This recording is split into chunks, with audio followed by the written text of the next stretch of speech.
Tertúlia. Meu boa tarde aí para todos e todas. Alô, alô, alô, alô. Meu boa tarde para todos e todas. Hoje nós temos o banco de órgãos dentro da assistenciologia. Antes de mais nada, quer dizer que está sendo lançada hoje essa revista. É a Veja. Olha o que está na capa. É, como sempre, mais uma sincronicidade com as nossas coisas. Agora, essa é demais, né? Por que faltam órgãos para transplante? Sai dessa. E vista a época dessa semana, tá certo? Está sendo lançada hoje por aí. Agora, eu não tenho culpa. Faz uma semana que a gente escolheu para falar aí para vocês lembram? Vocês aprovaram? De modo que a sincronicidade é generalizada. Prender também aquele camarada que está fazendo transplante e ganhando dinheiro, que é um médico, um grande médico de transplante. Agora, gente, banco de órgãos é o setor hospitalar onde se armazenam órgãos humanos e de animais subhumanos, conservados sob condições rigorosas, mantendo-os aptos para transplante em quaisquer tipo de receptores carentes. Agora, a abordagem somática, a análise somática, a antifisiologia, a assistência primária, a bioenergética, a biologia humana, a biotecnologia, a burocracia, o ato de doação, a fisiologia humana, a higiene, a imunologia, a qualidade, a TACOM. Agora veja, a absorção energética simpática, que é a assimilação da pessoa, assim, né? Agora, o holopensene da interassistenciologia. Agora, nós temos aí uma série de logias, e eu quero lembrar que esse verbete tem exatamente 8 páginas com a bibliografia. Agora, nós falamos aqui sobre as reflexões, que é a medicina baseada em evidências, sobre a taxologia, são 25 assuntos mais relevantes aí no caso, e também os transplantes, os 8 tipos de órgãos mais comuns de transplantes. E também falamos sobre o banco de órgãos, as áreas gerais do conhecimento humano. Conforme pode ser constatado na mídia, na imprensa internacional, por exemplo, essas 16 que nós colocamos aqui. Anencefalia, anestesiologia, bioética, clonagem, criminologia, direito, eutanásia, etc. Agora, o banco de órgãos será sempre instituição assistencial de alta expressão a ser sustentada por todas as pessoas autoconscientes da interassistencialidade e do valor da vida humana. Você já teve relação mais direta com algum banco de órgãos?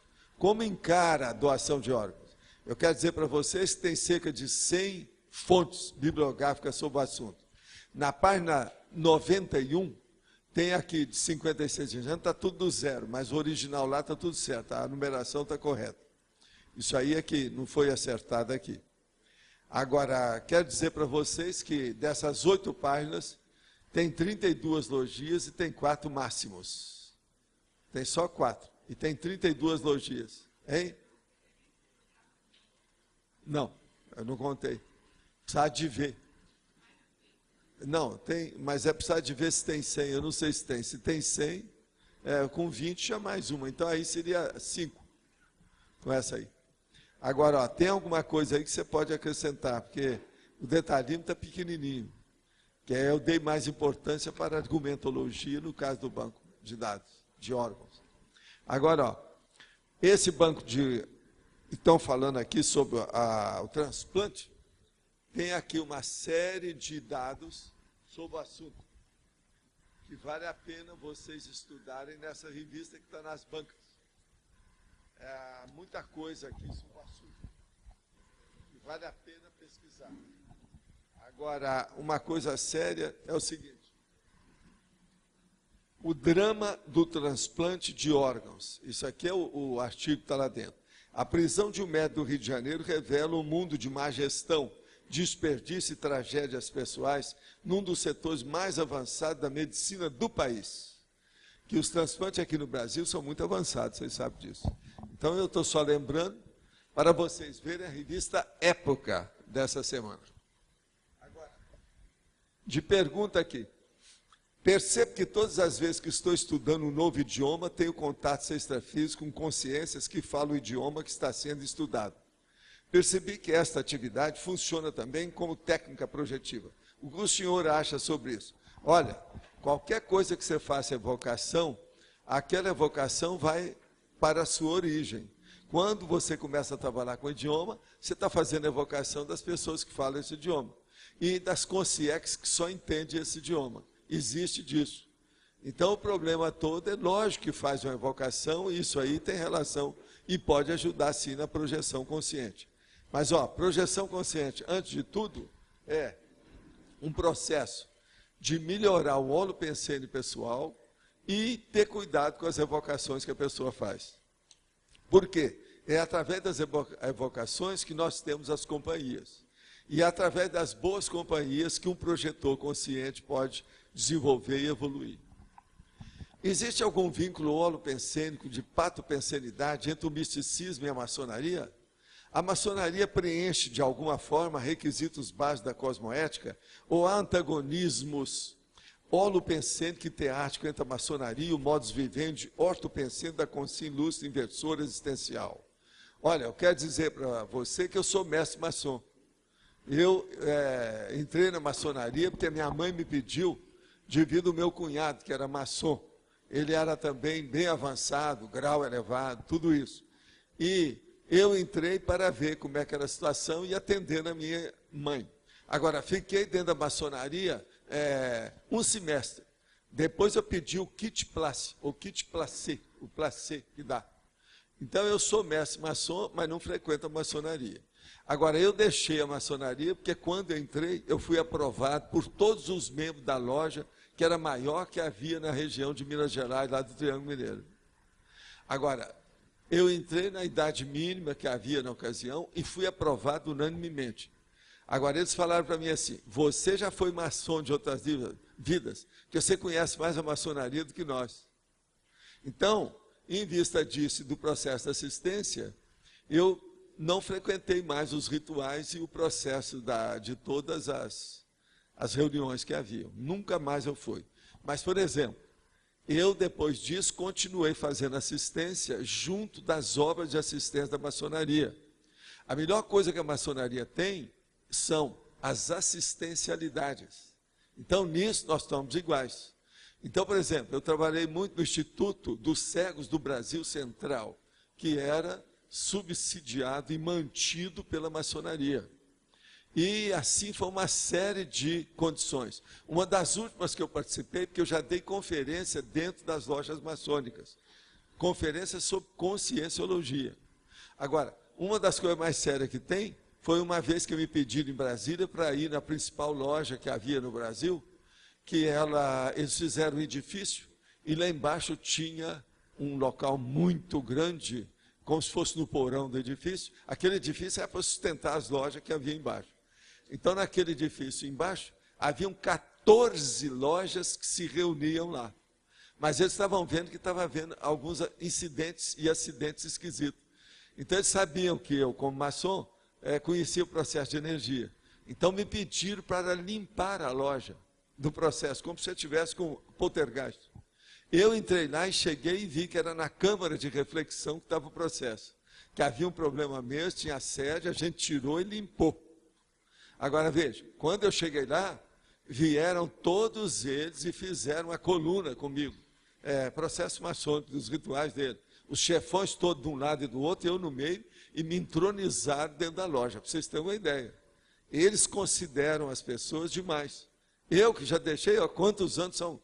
Gente, eu estou com 76 anos, eu entrei lá na época dos 20, faz mais de meio século.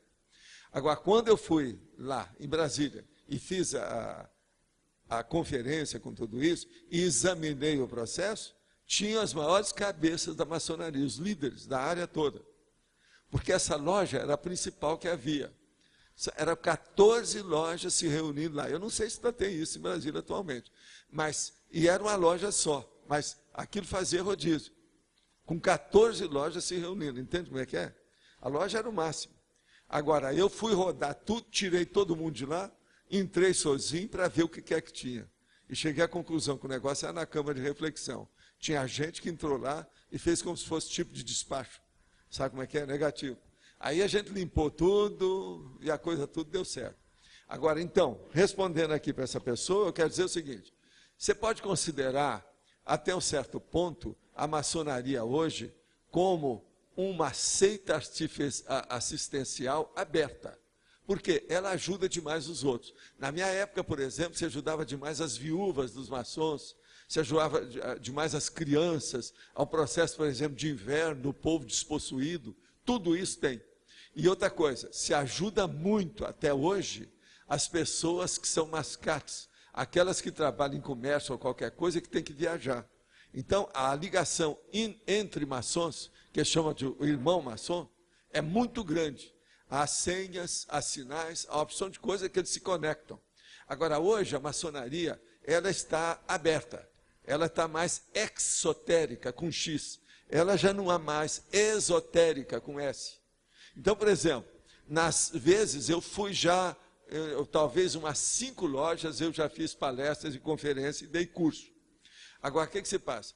Na maioria desses lugares entraram crianças, jovens e mulheres junto para assistir minhas palestras lá dentro. Então, hoje a maçonaria se abriu. Ela está aberta para o público. Agora, que eles ajudam os outros, isso não há dúvida. Todos aqueles processos muito políticos que havia desde a época do Império do Brasil, vocês sabem, grandes personalidades do Brasil foram maçons.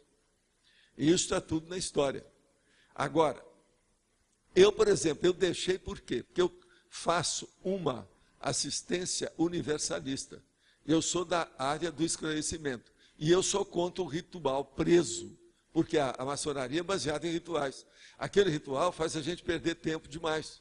Você está sempre repetindo a mesma coisa, tal. E tem uma hierarquia lá dentro, do jeito que tem hierarquia militar, hierarquia da igreja, hierarquia política, da história toda que tem por aí. A monarquia, por exemplo.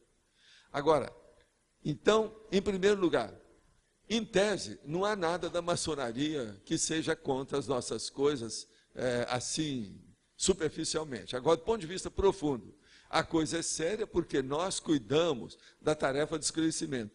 E eles fazem demais a TACOM, a tarefa da consolação, como se fosse, por exemplo, uma igreja. Por isso que eu chamo que lá é uma espécie de seita assistencial. Mas agora, ó, a maçonaria funciona, porque eles são disciplinados, organizados, e a intenção é boa. A gente não vê má intenção. A moral é elevada. De modo que não é assim, não. Por exemplo, uma pessoa que não gosta de religião nenhuma, não gosta de política nenhuma, se ela entrar na maçonaria, é preferível entrar nisso do que fazer besteira por aí ou ficar no botequim. A maçonaria normatiza, disciplina e organiza a vida do maçom. E outra coisa, ele vai criar um círculo de amigos para o resto da vida. Que a amizade de maçom é uma coisa fora de série.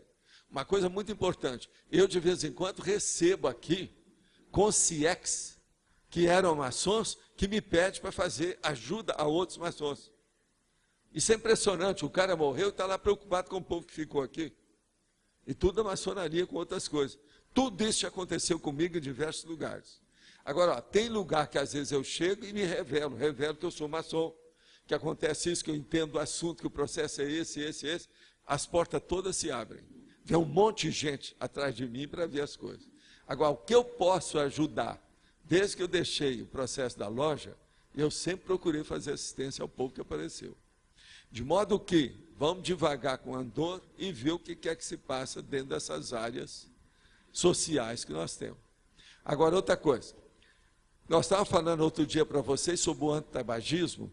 O que eles estão usando mais agora é um medicamento, mas é médico que tem que receitar. Eu vou tocar no assunto aqui, mas não estou receitando para ninguém, não. Eu estou indicando para a pessoa fazer uma pesquisa. A experimentação a partir de um médico. O médico orienta. O nome é Champix. Champix, com X no fim. C-H-M-A-M-P-I-X. Champix. Esse é o medicamento novo que está chegando. É o laboratório da Pfizer. Eu estou falando tudo que é o que está acontecendo aí agora. Esse aí, por exemplo, parece que está dando bons resultados. Mas é preciso de ver. Todo remédio novo, vocês sabem, tem que examinar e tem que ter um médico especializado para dar a opinião dele sobre o assunto. Mas é bom a pessoa ficar livre do cigarro o mais depressa possível. E o Champix vai levar a pessoa a ser o champion, quer dizer, o campeão, para se libertar do assunto do cigarro, que é um troço terrível. Muita gente aqui, ó, ainda tem uma certa tendência para cigarro, muito embora ninguém fume aqui. Olhem bem o que é que se passa com isso. Quem fumou, geralmente, ou fica com raiva dos fumantes, ou fica, vamos dizer, fugindo de cigarro, todo lado que vê. Que às vezes a pessoa se passa mal depois quando sente o cheiro de cigarro. De modo que vamos trabalhar no antitabagismo e também oferecendo os nossos órgãos para transplante, tá certo? Pode falar, Juliana, faz favor.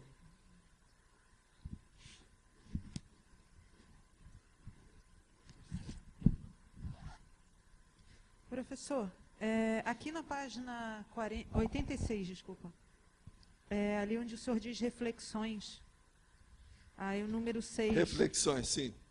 Além desses assuntos críticos na mesma área da saúde, existem outros em efervescência, exigindo reflexões cosmoéticas, notadamente para os profissionais da medicina baseada em evidências, quanto às próprias decisões técnicas. Por exemplo, essas 10. A amniocentese seguida de aborto provocado. A fertilização in vitro, é o FIV. O aluguel, as mães de aluguel. A paternidade, o anonimato paterno.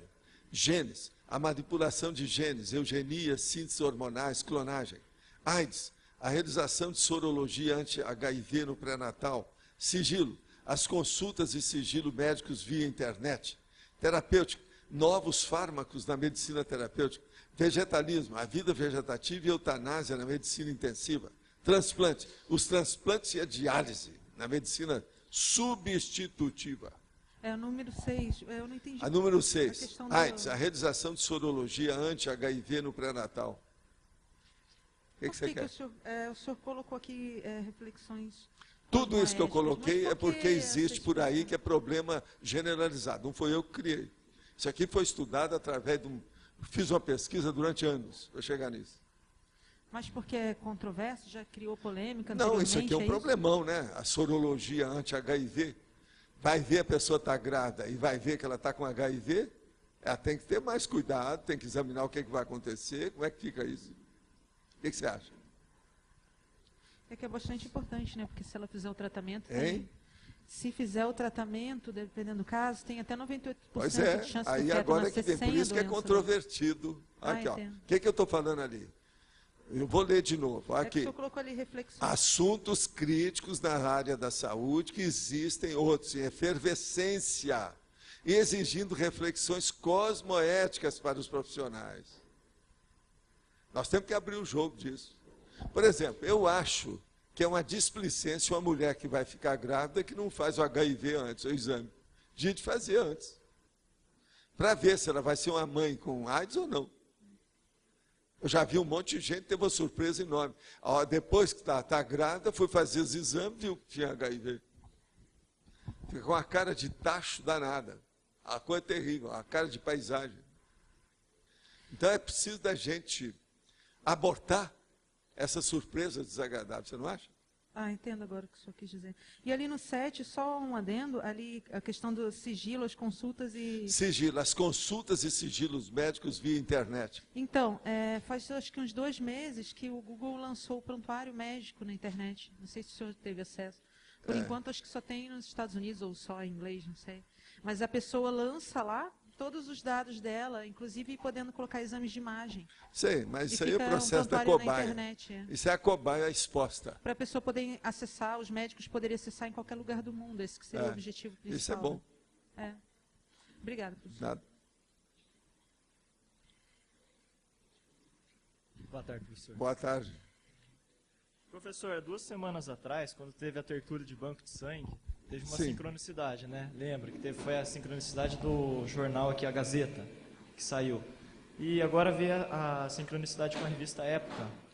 Eu queria saber a respeito qual que é a abrangência da assistência que tem, porque se isso existe uma sincronicidade aí... Não, porque o processo, esses assuntos estão todos na linha de frente dos debates mundiais atualmente, né? Não tem jeito. Com o processo da genética e as coisas todas que tem por aí, isso ainda vai longe, vai longe. Agora, por exemplo, eu tenho uma série de verbetes que eu vou trazer de banco. Tem um deles que é terrível, que é o Banco de Salvação. Sabe o que é isso, não? Não. É a Igreja Católica. Banco de Salvação. Isso eu vou trazer, explicando tudo, com detalhes para vocês. Então. Esse também é um banco. Agora, eu tenho mais uns 6 já prontos para trazer, para a gente debater. Professor, em relação também a esse tipo de sincronicidade, quando acontece, isso está envolvido também com o processo de assistência. Aí isso envolve também a central extrafísica de energia? Se envolve, qual central que seria mais específica nesse caso?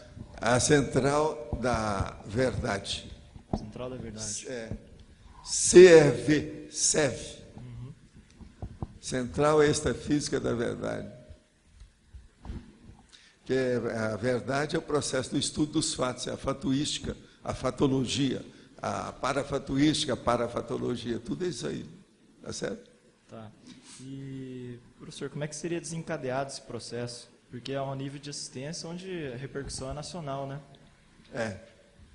Agora, o problema bom é que pelo online a gente entra na onda, né? Você tem que ficar atualizado. Do jeito que está aí. Então, a média de 500 pessoas acessando essa tertúlia, então você já viu. A gente agora tem que também estar a par do que se passa. Olha, os programas de rádio mais avançados, que era lá aquele do Rio de Janeiro, lá do nosso amigo, que eles fecharam agora a rádio dele, lá, o caso, Haroldo de Andrade, ele só debatia com um monte de especialistas, todo dia, os assuntos que apareciam nos jornais. Entende? Nas rádios do interior sempre tem esse período, por exemplo, do programa radiofônico de prestação de serviço. Olha, não vai na rua Bartolomeu Mitre porque o trânsito lá está emperrado, que um caminhão saiu da linha e não sei o que é. É aquilo. Você está entendendo? Agora, por exemplo, na televisão também. Esses programas para chamar muita atenção estão tudo na ordem do dia. Então, aparece um assunto, na mesma hora eles levam para o programa da televisão para debater. Leva a pessoa que fala. Uma outra coisa também na televisão. Você vai pegar, por exemplo, o Globo News, fatos e versões, os processos de economia, tudo que tem, por exemplo, no Telecine, essas coisas todas, no Sky, você vai notar que eles trazem, mandam e pedem os grandes repórteres para fazer entrevista com as pessoas diretamente lá no exterior e traz para cá, no mundo inteiro. Isso tudo é para ficar atualizado. O problema é da atualização dos assuntos. Nós precisamos disso aqui. Nós estamos no mundo. A gente não pode ter vergonha de assumir nada. A gente estuda tudo que aparece aqui. Agora, que existe a sincronicidade grande, existe, né? Não, a sincronicidade existe, porque a hora que você começa a pensar, é o efeito múltiplo, como se chama na ciência hoje. Isso aí é normal. Uma pessoa pensa uma coisa ali, a outra pensa ali, às vezes aquilo foi induzido por um fato que todo mundo sabe, que leu, que está na internet. Aí todo mundo sabe. Estava comentando com a Juliana aqui, que até 2 semanas atrás ela veio perguntar antes de mim. Na hora que eu estava levantando, ela levantou para vir. Então até isso foi a sincronicidade. Mas agora, por exemplo, ainda falta muita sincronicidade. Ainda não tem uma sincronicidade internacional, por exemplo, sobre cosmoética, sobre INVEX, sobre estado vibracional. Não existe nada disso. Então, esses somos nós que temos que falar e bater aqui na tecla. Matraquear, repetir, insistir. Insista, não desista. Isso é o lema da loteria. A tendência, então, é isso acontecer cada vez mais, só que em âmbito maior, assistencial. É inevitável. E outra coisa, há uma tendência cada vez mais de nivelar por cima. No nosso caso, então, isso é clássico. O nivelamento por cima leva as pessoas a ter maior consenso. Não é unanimidade burra, mas um consenso elevado, entendeu? E esse consenso, ele é sempre temporário, ele dura pouco, porque vem outra hipótese, outra teoria, outra técnica para substituir aquele que já está obsoleto, ultrapassado. Tá certo? Tá certo. Muitas graças. Boa tarde. Então, professor Valdo, eu queria saber se tem alguma razão, porque na antonimologia e na sinonimologia tem algumas coisas repetidas, tipo banco de fetos e banco de células, tem nos dois. Sim. E daí? Não, ele é sinônimo e é Mas, antônimo ao não, mesmo tempo? porque célula, fetos e órgão está tudo certo, né? Agora, os outros aqui eu quis separar com calma. É o leite humano, o sêmen, essa coisa toda, para mostrar que tem outros bancos. Não, eu sei, mas Agora, por que ele todos figura esses eu nos vou dois? trazer para vocês, Sim, mas por que ele figura nos dois, tanto no sinônimo para quanto no chamar a antônimo? atenção. Aí, por causa das listagens que estão aqui. Ah, tá. Entende? O quê? Ah, tem algum repetido? Qual que é? Tira aí o que tiver repetido. Não, tira isso aí. Ah, então Tem que tirar. não tem que estar nos dois. Isso aí ela isso. tira. Lá no original nós já tiramos. Ah, tá. É. Não, é porque eu achei que de repente Agora, tinha ó, alguma coisa, não entendi. o que está repetido é o do sinônimo. É o do sinônimo. É que eu não tirei. Eu fiz aí, não tirei. Mas lá no original já está. Ah, então beleza. Tá certo? Agora, eu vou trazer esses bancos todos oportunamente. Trazer para vocês. Todos vocês vão ser ou bancário, ou, se não, participante do banco, não é isso? É bancário ou correntista? Eu quero que vocês sejam correntistas dos bancos de órgãos, bancos de tudo que tem aí, de sangue e tal. Professor Waldo, se a gente opta em doar os órgãos ao final da vida, nossa, o fato de dominar as energias ao longo dessa vida toda facilita em alguma coisa nessas doações ou não tem nada a ver uma coisa com a outra? Não, você dominou as energias, você está fazendo para a sua eternidade como consciência. Isso é para sempre. A energia é o agente que você tem de manifestação no cosmos. Sim. Se você dominou a energia, acabou. Tá, mas vai por evoluir exemplo, mais rápido. Quer chegar a ser consciência livre, domine mais as energias. sim, mas por exemplo, quando há a doação de órgão no final da vida, existe um processo energético ali ainda. O holochakra tem ali. Sei, mas tudo Agora, é esse secundário. trabalho que a gente fez de energia... O problema é trabalhar com energia a todo momento. A qualquer hora, em qualquer lugar. Tá. Entende? Em qualquer contexto. Esse é que é o caminho. Tá. A energia é uma coisa que eu chamo que é a panaceia universal. É o cura tudo. Tudo é energia. Tá bom. Chave geral, gazua, é o nome da energia. Oi. Então, chefe. Uma vez eu vi um programa de TV que falava sobre fenômenos, e eles falavam de um fenômeno que era que a pessoa que recebeu o órgão transplantado, ela começava a assumir a personalidade, sem saber, né, da pessoa que ela recebeu o órgão. Então ele recebeu, por exemplo, Recebeu ordem como? O órgão, por exemplo, ele recebeu um pulmão transplantado, sim. e aí ele começou a assumir traços de personalidades da pessoa. Ah, sim, mas muita coisa Você- disso é processo psicológico, é impressão da pessoa. Você sabe, se uma pessoa também começar a pensar demais, ela faz o que quiser. Aquilo que eu falo, está aqui meu dedo, não tem nada. Se eu começar a pensar que aqui tem alguma coisa, amanhã vai ter alguma coisa. Não, mas A gente cria o processo. Isso é autossugestão e auto-hipnose. Agora, muita coisa desses órgãos, esse povo do negócio que eles falam tudo aí, tudo é autossugestão. não, mas é que no programa era sobre Pois parapsicologia. é, mas veja, a pessoa fica com autossugestão, fica impressionada com aquilo, começa a Mas evocar ele o não cara, o cara vem e faz assédio. E é por isso que ele Isso é começava... assédio, claro, possessão. bonitinho, bonito. Tá, aí a minha pergunta era saber se tinha, que nome de fenômeno seria esse? Assimilação, Não, é assédio. possessão?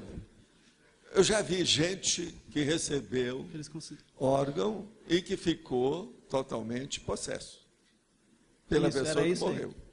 Já fizeram um monte de filme sobre isso. Então, O processo aí é de assédio, mas por causa da invocação.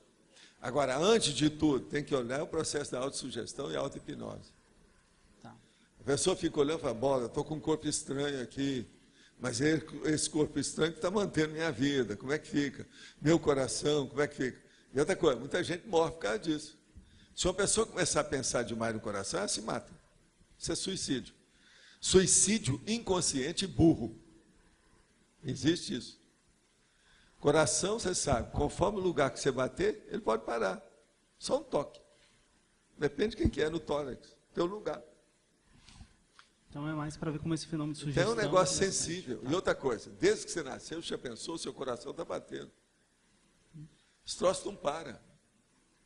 Como é que fica? E outra coisa, você já viu o computador como é que é? O computador dá um tilt, ele para na hora, estoura o motor. O computador é o motor. O coração é o motor. Então a gente tem que ver isso tudo. Agora, a influência disso, uma pessoa que recebe um transplante de coração, esse é um dos mais bravos que tem. É o centro do cardio-chakra do outro, com toda a influência.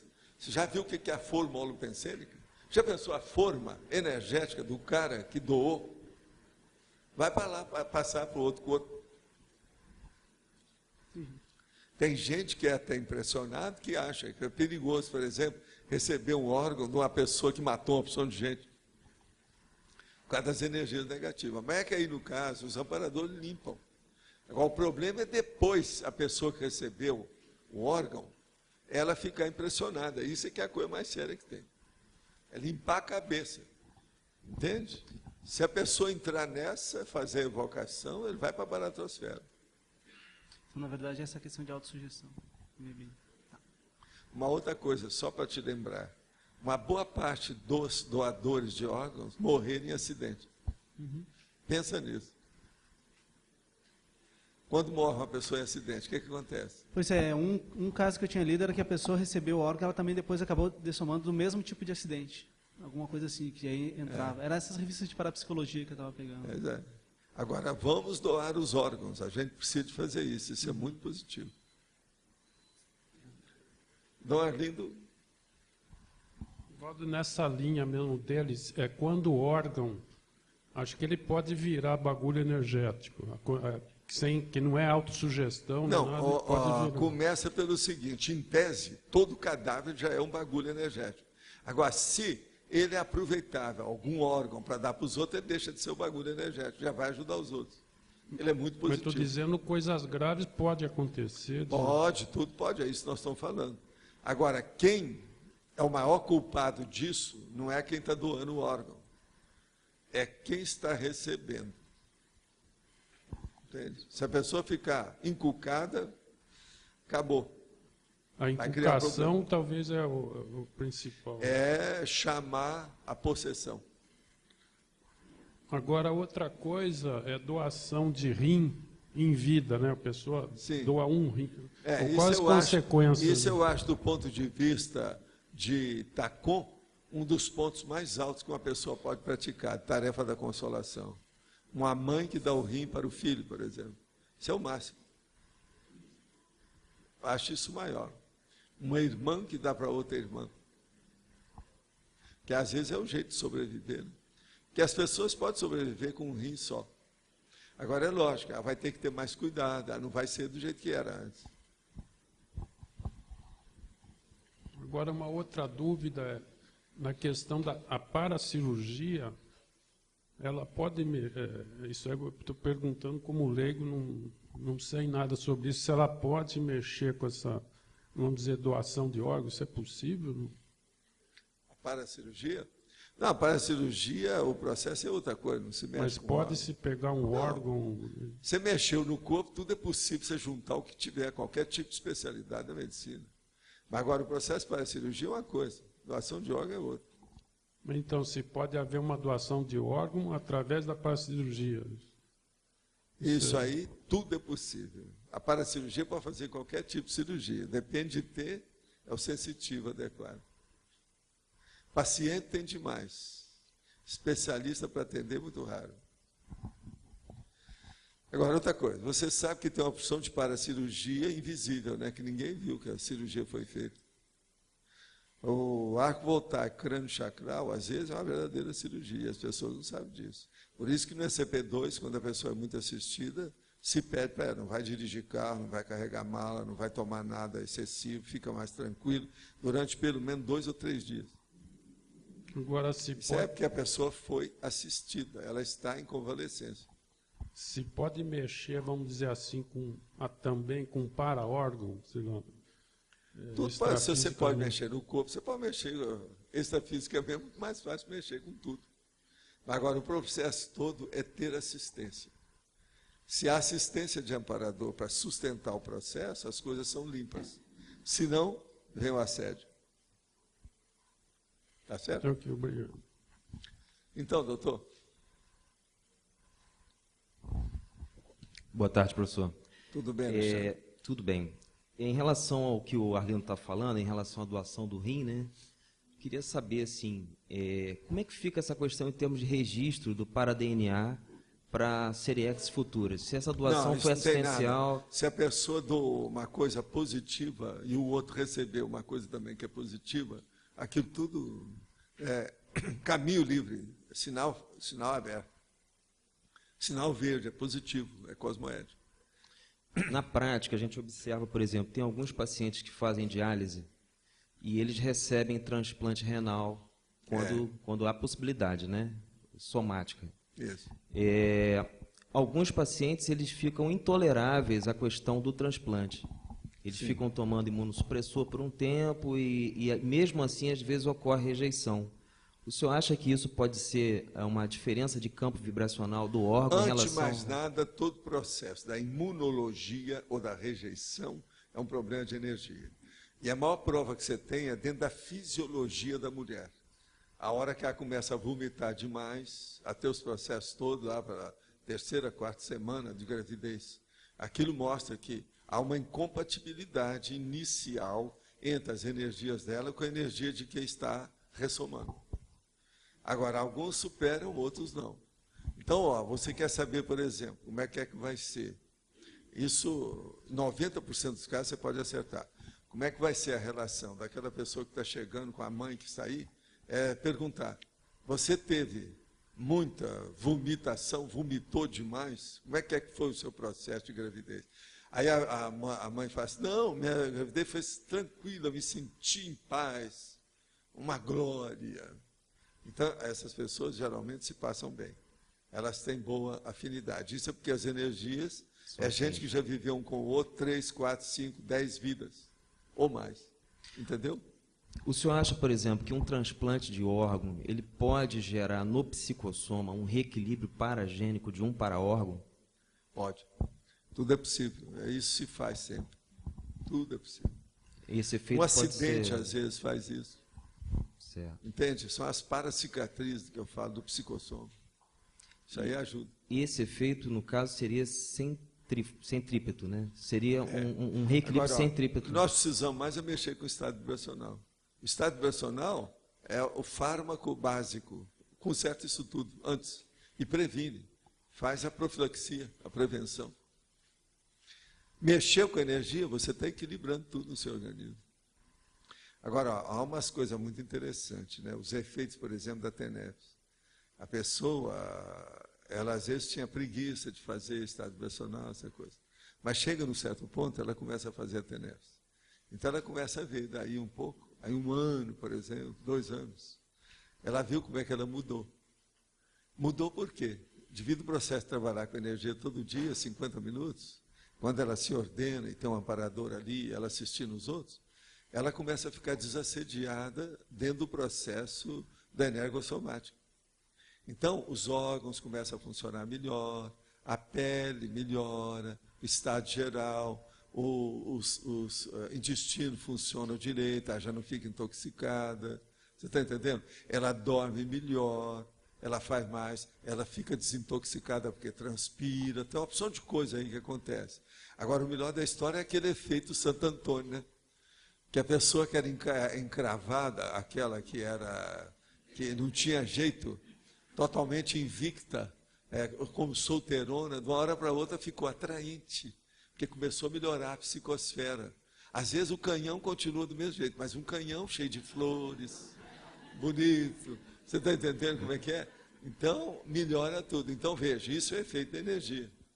Agora, veja, é esse efeito da energia que mais tarde acontece com o irrompimento do psicossoma. Começa por aí. Tudo, você vê uma gradação do processo de energia. Agora, veja, nada disso ainda foi estudado direito. Tudo tem que ser estudado. Não só na área da medicina, da saúde, mas nas áreas múltiplas da vida humana. Muita coisa ainda tem que ser estudada aí. A multiculturologia, como nós chamamos. Que tipo de registro, professor, o senhor acha, por exemplo, que uma pessoa possa ter numa vida passada, em termos paragenéticos, que possa causar numa vida atual uma insuficiência renal? A insuficiência renal aí é por causa da intoxicação. Uma pessoa que tem pensamento intoxicantes, ela é uma pessoa intoxicada. Sendo assim, o processo que vai dar são os emunctórios. Você sabe o que é emunctório? O processo dos rins, o processo dos néfron, a nefropatia é inevitável. Isso aí vai acontecer cedo ou tarde. Uma outra coisa que eu recomendo, viu, Alexandre, que isso aí é bom você lembrar, você já deve saber disso, estou só lembrando, que é a pessoa dar um jeito de seguir aquilo que o Buñuel falava. Sabe quem é o Buñuel?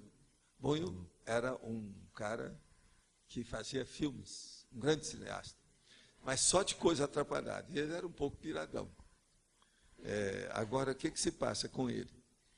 Ele é que chamava mais atenção de uma coisa que todo mundo já sabia há muito tempo, mas ele é que chamou a atenção.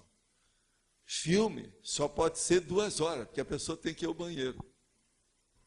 Vocês estão entendendo? O ideal para a maioria das pessoas seria ir ao banheiro de 2 em 2 horas, sim. Em parte ele tem razão. Agora, por exemplo, quando chega numa certa idade, o ideal é ir de 3 em 3 horas, ou de 4 em 4 horas. Mas ir mais. Porque o jovem, por exemplo, às vezes ele fica conservando aquilo. Agora você sabe que isso há uma proliferação de germes. E isso aí cria problema com o passar do tempo. Não só no processo da bexiga, mas aquilo vai ascendendo, você sabe, e chega nos néfrons. Então o processo pega nos rins.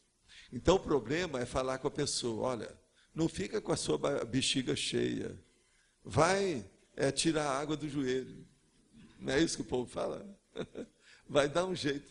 Tirar a água do joelho, que é assim que a turma gosta de falar. Não, eu fui tirar a água do joelho. Mas então fazer xixi é um processo que mantém a imunidade, que mantém a profilaxia, que mantém a desintoxicação. Agora, a pessoa que fica adiando as coisas, ela acaba criando problema. Obrigado, professor. Tudo é matéria gasta. Matéria gasta não deve ficar no corpo, são os emunctórios, tem que mandar fora. É o processo do escapamento do carro. Não é isso? Obrigado. É o número 1 e o número 2, como a gente chama. Mas então. Boa tarde a todos. Voltei na sexta-feira, final da tarde. Na verdade, eu não vou fazer perguntas ao professor. Eu vou dar um depoimento a vocês sobre o problema vivenciado sobre transplante em família. Ela é uma boa testemunha, é um bom exemplo para vocês. Eu estou um pouco nervosa porque ainda estou aí num processo. Tem 19 anos que eu fiz a doação de um rim para o meu filho.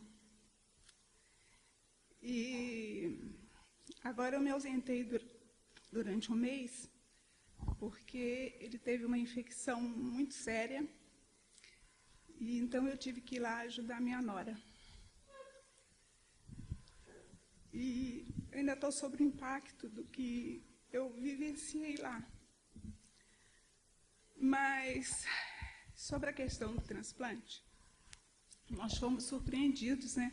Ele com 21 anos, e veio um diagnóstico que ele precisava de um transplante renal.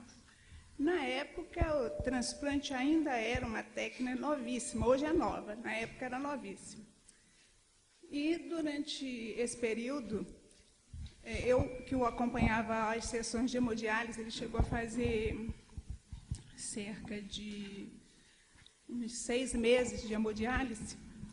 Eu vi os problemas que ocorrem na família quando o diagnóstico é transplante. Porque se a pessoa tem um câncer, uma tuberculose, uma AIDS, é ele com ele mesmo. O diagnóstico do transplante, principalmente o renal, o de órgão duplo, ele mexe com toda uma família. Ele mexe com toda a estrutura familiar, porque fica na dependência de alguém querer fazer essa doação. E muitas vezes tem pais, isso eu presenciei com a equipe médica lá do Hospital Felício Roxo, mãe, pai, que faziam o exame da compatibilidade, e antes do exame chegava para os médicos e dizia, pelo amor de Deus, diz que eu não posso. Eu não tenho coragem de fazer uma doação de órgão para o meu filho. E isso foram vários casos que eu presenciei com isso. da mãe, por exemplo, tinha um rapaz de uns 25, 26 anos, a mãe ficou viúva com uma porção de filho e ele trabalhou a beça para ajudar a criar os irmãos.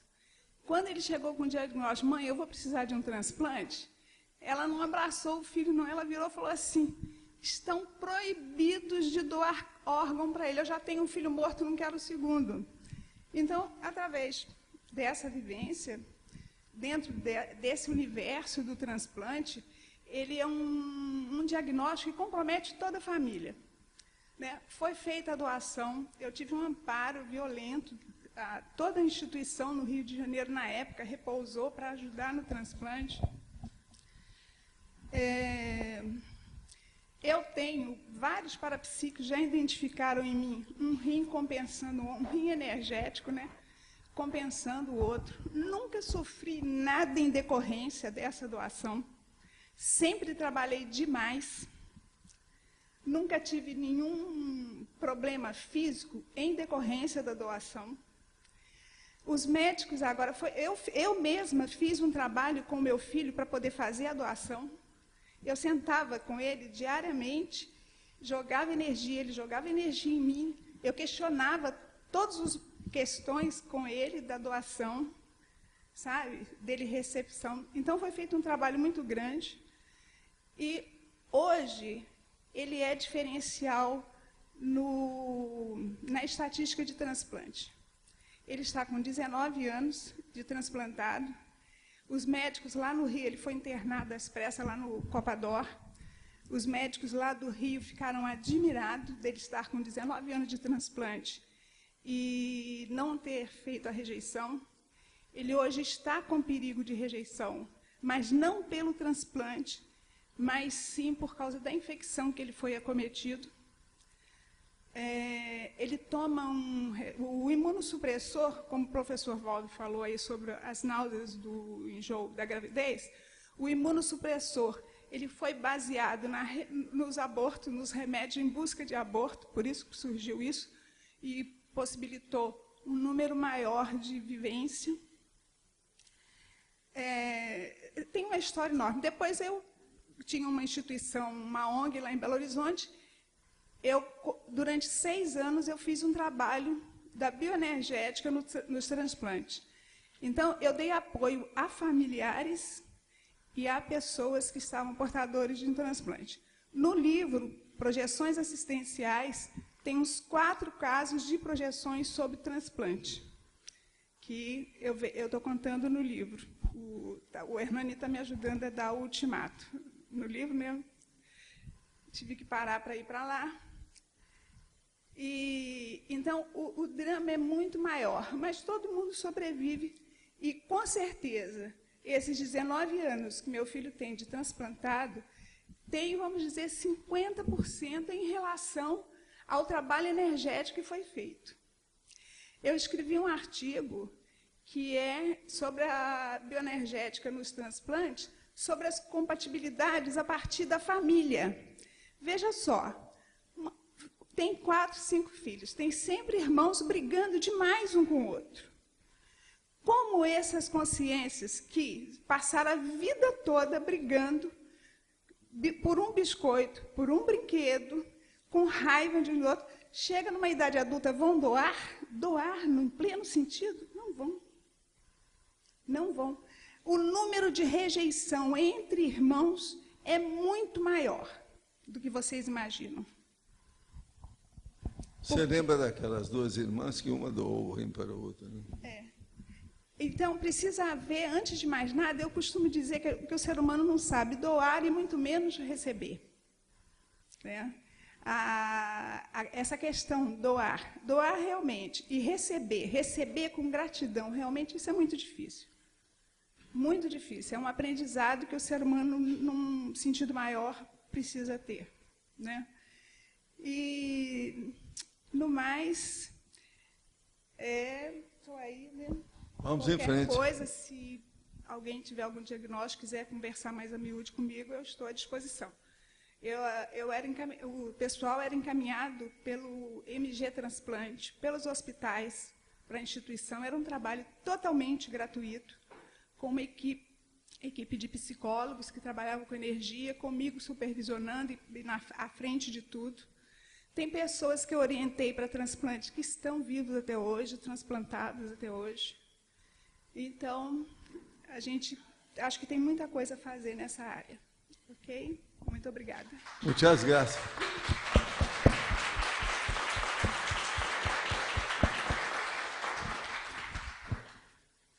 Na argumentologia, orfandade tem o destino de embriões humanos, órfãos.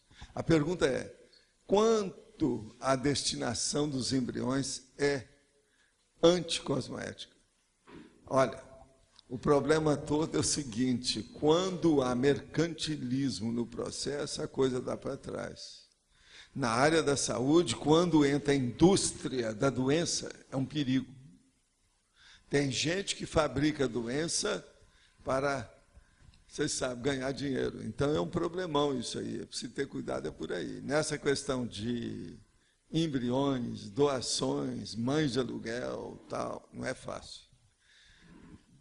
Acompanhei suas declarações sobre a maçonaria. Quero saber se o fato de uma pessoa fazer parte da maçonaria é impeditivo para ela ser voluntária de uma instituição conscienciocêntrica. Não, eu não acho que seja. Nada disso. Depende da consciência da pessoa, do voluntário. Agora, eu só lembro isso. Vai chegar um certo ponto que a pessoa precisa de ver para ela não ficar com a perna num barco e outra perna no outro, que aí ela pode afundar.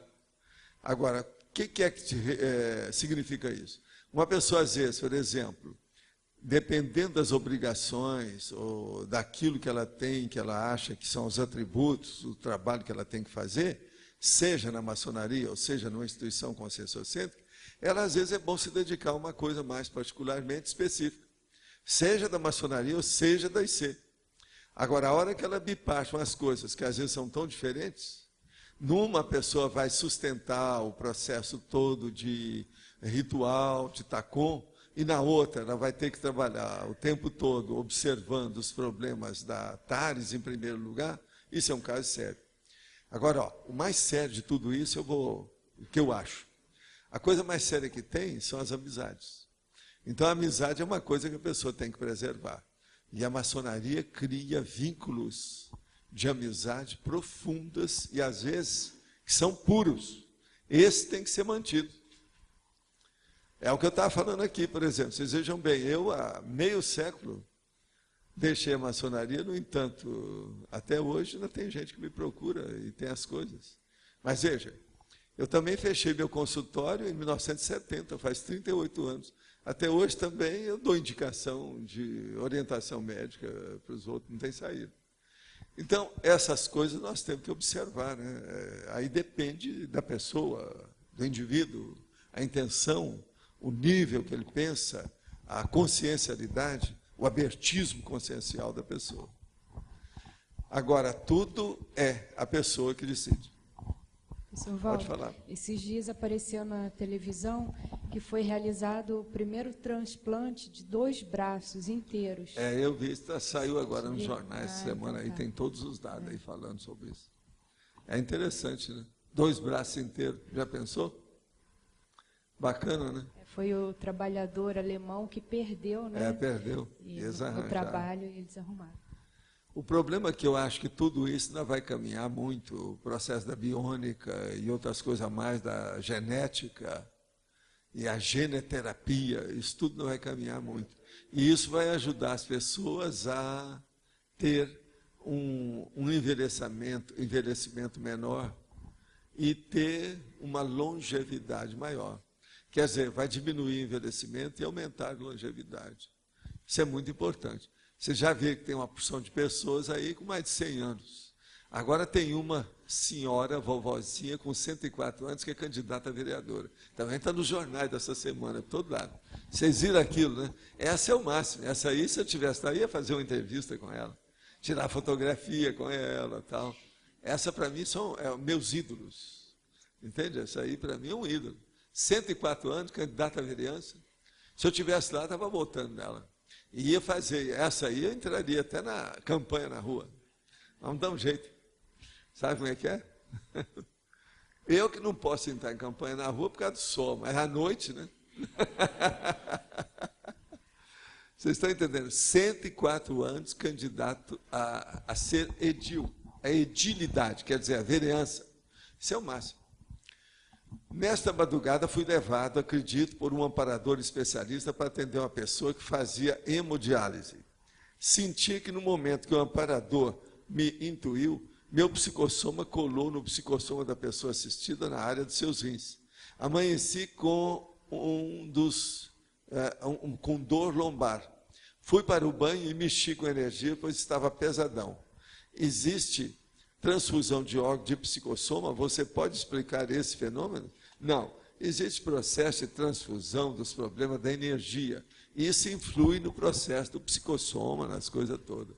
Mas não é bem transplante por aí, não. O problema é exteriorização de energia e doação de energia. Todo mundo aqui é doador, no mínimo de energia. E alguns são doadores à força, outros são inconscientes, mas todo mundo aqui é doador. Por exemplo, qualquer pessoa que falar que não é doador, é só me chamar, que eu vou julgar a energia e chupar a energia da pessoa. Sou especialista em vampirismo, se precisar. Então, eu mostro para a pessoa que ela também é doadora. Então, doadora à força. Nós não podemos ser assim, nós temos que ser doador autoconsciente, sabendo o que é, de modo espontâneo e ajudando as pessoas. Agora, a primeira doação séria que nós temos é de energia. Agora, por exemplo, uma pessoa que doou energia a vida toda, se ela vai doar um órgão, se ela ainda está né, se ela morreu ainda dentro de uma condição boa, com órgãos e sistema mais ou menos bons, aquilo ali vai ajudar demais a outra pessoa.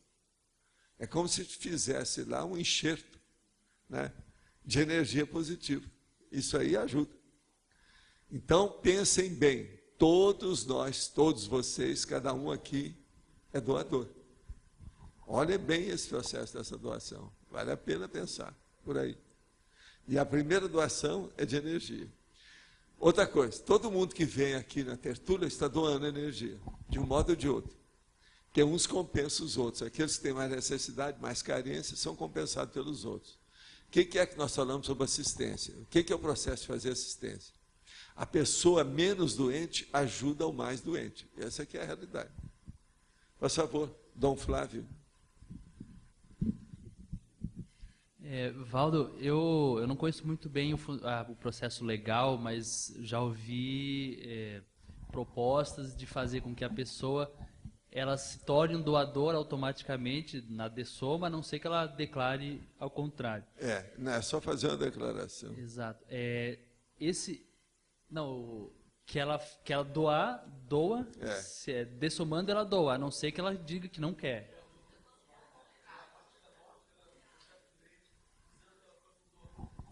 Isso, doador compulsório. Essa lei, apesar de não ser ideal, ela já ajudaria? Está ajudando, sim, sempre ajuda, né? Isso aí chamou atenção para o processo de doação. Sim.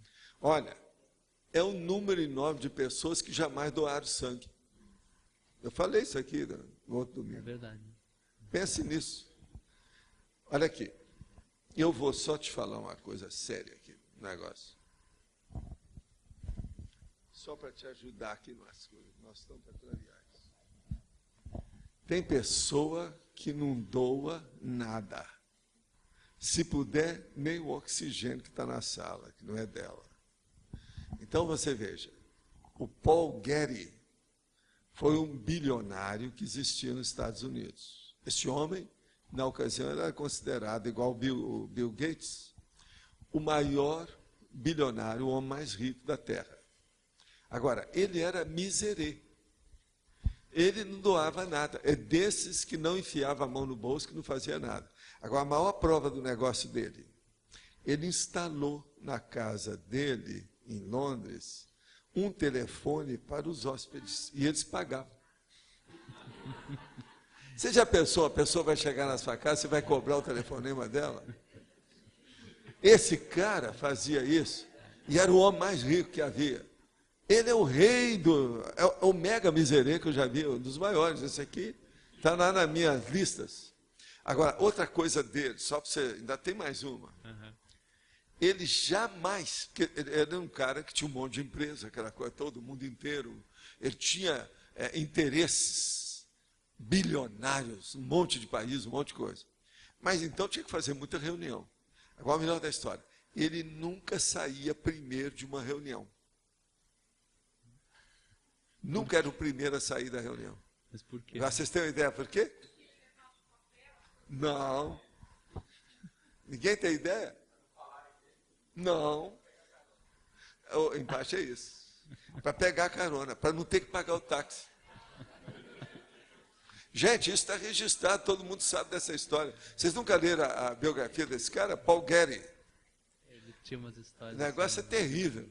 Então você veja, esse cara, ele ia doar nem a unha que ele acabou de cortar, que estava rasgando a pele dele lá, nem a unha ele não doa. Não doava. Então, existem os miserês, que são miserês mesmo, que é um absurdo total. Entendeu? É o antidoador. Isso aí é um troço seríssimo. Miserê. Eu vou trazer qualquer hora aqui um verbete que é a consim large, para mostrar para vocês que é o contrário É. disso. Agora, o Paul Getty, ele está aí como o antidoador. E o anti-large, quer dizer, o super miserê. Entende? Entendi. De modo que você deve ser uma pessoa large, não é isso? Fazendo força. Uma outra questão, se algum dia, né, for instalado o hospital da Conscienciologia, um hospital conscienciológico, esse tema do banco de órgãos seria um dos temas assim importantes? Depende da infraestrutura. Todo hospital, antes de mais nada, não precisa ter doente, que doente tem demais. Precisa ter médico especialista. Para fazer isso, se tiver que especialista que vão ter. Se tiver, esse aí é um deles, né? Precisa de ter, né? Agora, tem muita coisa. Em matéria de medicina, o que tem para assistir os outros não está no gibi. É um universo. Agora, uma das coisas que eu acho que precisa ter mais são esses aparelhos mais evoluídos que tem aí, para ver a cabeça da pessoa, para ver todos os gurgumilos dela por dentro. Dos pés à cabeça e da cabeça aos pés. E, se for possível, até o psicossom. Quer dizer, olhar tudo. Esses aparelhos é que nós precisamos de ter cada vez mais. Igual esse que eu tive que fazer lá, o processo meu aqui, para ver vasos e artérias, eu tive que ir a Cascavel, porque aqui não tem esse aparelho. E tem outras coisas, por exemplo, eu quis fazer um teste de alergia para medicamento, no Paraná não tem. Eu teria que ir para outro estado. Então, eu desisti. Eu fiz o meu teste. Já passei, até o momento. Eu mesmo fiz o teste. Uma outra questão sobre as campanhas de doação para procurar assim, mais doadores ou conscientizar. Você vê alguma outra, algum tipo de campanha que não está sendo feita, que poderia ser feita para angariar mais? As campanhas que nós precisamos já precisa de clarear muito isso. Mas, por exemplo, existem umas campanhas que precisam de ser mais esclarecedoras. Vocês já viram falar aqui sobre vacina? Que uma vez tiveram uma vacina aí para pessoa idosa, eu tomei, eu que tive 3 ou 4 anos sem resfriado, peguei o resfriado. Aí eu falei assim, um monte de gente, milhares de pessoas vão ficar com essa vacina, vão ter o resfriado e passar mal. E você sabe, com velho pode dar um monte de problema, inclusive pneumonia. Teve gente que morreu por causa disso. Eles agora fizeram a vacina da febre amarela. Uma pessoa já morreu, 81 anos, está no jornal de hoje aí, Paraná. Então, você veja, precisa de esclarecer é isso. Quem é que está fazendo essas vacinas? Essas vacinas não estão caducas? Às vezes, isso tudo é perempto. Quer dizer, ela dura pouco.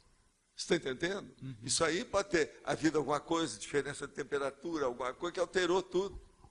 Ninguém sabe. Se ela foi mal dosada, aquilo pode matar.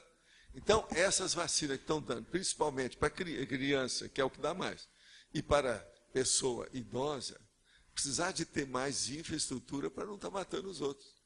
Se morreu esse homem já com febre amarela, já viu que vão matar mais. Pode esperar. Eu já tinha falado isso aí antes. Agora, eu não sou contra a vacina, eu acho que precisa de fazer a vacina, se todo mundo se vacinar mesmo, essa coisa toda. Mas precisava de, junto com as campanhas, fazer uma campanha de qualificação das vacinas. Isso, às vezes, é levado de qualquer maneira. Eu já entrei em hospital, cheguei lá, tinha um monte de coisa julgada no lugar, tudo sujo. Fui olhar, era processo de vacina. Como é que é isso? Há um monte de hospital que tem remédio, tudo caduco. E já está obsoleto, já passou da data de validade. Entendeu como é que é? Isso é que precisa de conscientizar o povo. Tem que dar um jeito. Agora, não é só médico, não é médico, enfermeira, todo mundo, administração de hospital. Precisa de ver, o Brasil precisa melhorar isso. Ainda está muito ruim nisso aí. Agora, tem a administração que está tudo... Olha o que está acontecendo com os hospitais do Rio. É uma vergonha aquilo tudo lá que está ocorrendo. Né? Então, tudo isso são campanhas que precisam de ser feitas e levar para a rua e clarear a cabeça dos outros. Entendeu? Então, Professor, no caso de... o senhor colocou ali das pessoas que são muito pão duras. E também tem pessoas que não querem doar órgãos, até foi relatado aqui. Como que fica a questão da segunda dessoma? Essas pessoas conseguem passar pela segunda dessoma ou não? Geralmente elas ficam encrencadas e cheias de assediador. Né? Tudo isso aí é embaixador da baratosfera. São tudo terríveis. Esse negócio da pessoa ser rica não quer dizer nada, você sabe disso. Sim. A riqueza maior é a riqueza de lucidez da consciência. Essa que é a verdadeira riqueza. O resto tudo é besteira. Dinheiro é secundário. Não é por aí. Me chamou a atenção porque eles estão muito apegados ao próprio soma. Então, na hora que ocorrer a dessoma, a segunda não consegue. Ao próprio soma, eu já te mostrei aí, ó, você já deve ter ouvido eu falar, que fora do corpo a gente mostrando para a pessoa volita. Então a gente mostrando a volitação. Os caras têm raiva de você, porque ele quer ficar com o corpo do jeito que era. Ele encasquetou com o corpo humano. Tem que ser o corpo de bicho do jeito que é. Tem gente assim, fisicamente falando, consegue. E no caso aí, quem doa, tá? Logo depois ela vai passar pela dessoma. Vai existir alguma relação após? Então, a pessoa que doou, ela está como consciex. Eu já falei aqui muitas vezes o seguinte, que se você jamais encontra com a pessoa que é a primeira vez, que o nosso grupo evolutivo tem milhões de consciências. Então, não existe esse negócio de o doador e a pessoa que recebeu o transplante ser a primeira vez que encontra. Não, isso aí é gente que tem coisa do passado. Nada ocorre disso por acaso. Eu não admito isso. Para haver o acaso, precisava de muito mais gente, muito mais situação, para escapar daquela estatística percentual normal do grupo evolutivo da pessoa. E isso atinge milhões. Entende? Entendi. Mais uma pergunta. A questão da pessoa que doa o corpo inteiro para, um exemplo, para instituições de ensino. Sim. Tá? Nós tivemos um caso... Hoje estão começando a fazer isso também com declaração. A pessoa declara para ir para a faculdade de medicina. Nós tivemos um caso desse. A pessoa foi lá, o casal, eles quiseram doar o corpo inteiro para pesquisa. Não, hoje eles estão fazendo declaração. Os jornais agora fazem uns 10 dias, tudo saiu notícia sobre isso. Eles estão fazendo para a pessoa deixar. Aquela que quer participar, o que tem? Por causa do processo legal. E o senhor acha que isso é positivo? Está usando ali o corpo para pesquisa? Eu acho super positivo. Que as faculdades, às vezes, têm dificuldade de arranjar cadáver. E foi bem curioso. Nós tivemos um caso lá que foi um casal, eles foram em vida e falaram, não, a gente quer doar tudo para pesquisa. Eu acho muito positivo. Muito bom. Obrigado. Então, Paula. Boa tarde. Boa tarde. Tem duas perguntas aqui para fazer. Uma é no caso, assim, a pessoa, ela foi muito anticosmética, teve morte cerebral, a família decidiu doar os órgãos dela. Isso conta positivamente para ela? Sempre, né? Porque vai ajudar, de qualquer maneira, está fazendo assistência. Mesmo ela não tendo Agora, tomado o caso decisão... todo é ela saber se ela não vai ficar danada da vida extrafisicamente com isso. Se ficar, piora tudo. Então, não em vez de conta. ajudar, piora. Tudo é possível. As reações de uma consciência humana são imprevisíveis, Mas aí às ele vezes. não consegue, se ele lida positivamente com isso, então isso conta. Depende da pessoa, né? Depende do temperamento. Outra pergunta é assim, eu estava fazendo analogia, a gente tem vários bancos, né? Banco de órgãos, banco de sangue, intrafisicamente.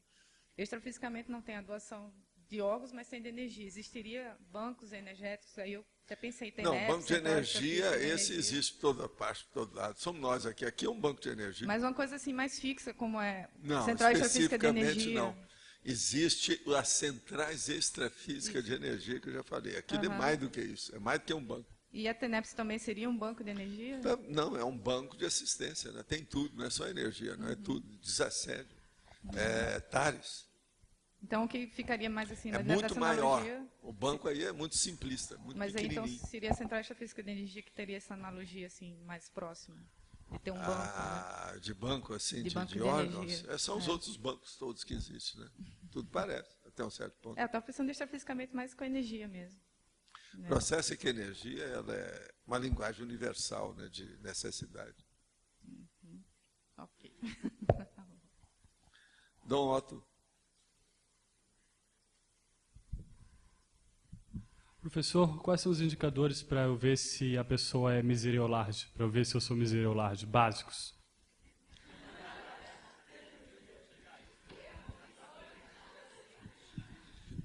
Você, por exemplo, na hora que tem que pagar alguma coisa, você tem facilidade de pôr a mão no bolso? Essa é a técnica que os americanos usam. Você abre a carteira com facilidade? A sua carteira, ela tem... Não, aqui. A sua carteira, ela tem fecho? Eu não tenho nem Outra carteira. coisa, você não tem carteira? Pois é, uma pessoa que não tem carteira, às vezes, mostra que pode ser miserê.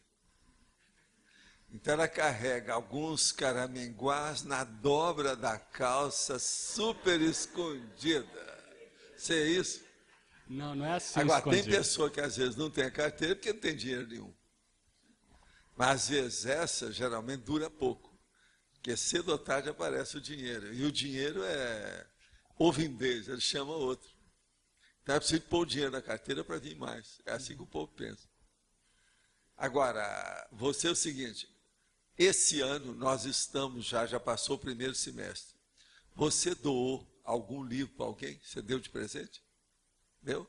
Você presenteou alguém no aniversário? Sim, sim, foi esse livro. Ele pensou 2 minutos. Ele pensou 2 minutos antes, vocês notaram?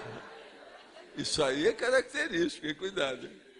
Não, eu não estou dizendo nada, viu, Otto? Eu estou só falando que isso tudo é possível. Mas agora, eu não acho que você seja miserê, não. No seu caso, não. Você não é.